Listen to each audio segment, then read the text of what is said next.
नमस्कार मंडळी. ताकाची कढी ही एक पारंपरिक महाराष्ट्रीयन डिश आहे, जी ताक, बेसन आणि मसाल्याचा वापर करून बनवली जाते. आज मी तुम्हाला अशाच प्रकारे एक वेगळ्या पद्धतीने मी तुम्हाला ताकाची कढी बनवून दाखवणार आहे. चला तर मग.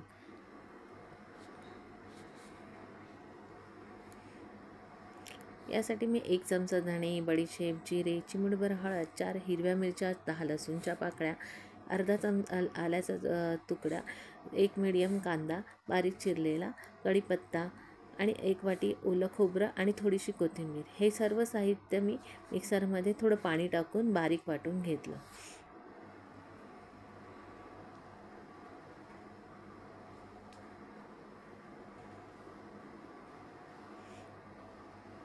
नंतर गॅसवर भांडं ठेवून त्यात 2 चमचे तेल गरम करून त्यात राई, जिरं, कढीपत्त्याची फोडणी दिली.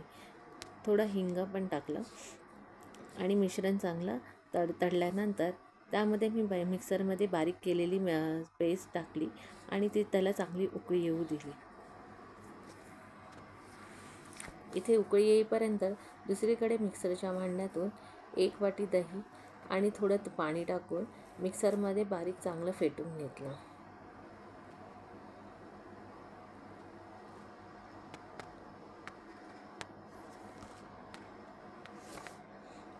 आणि हे मिश्रण मी त्यामध्ये ॲड केलं आणि त्याला चांगलं ढवळून घेतलं.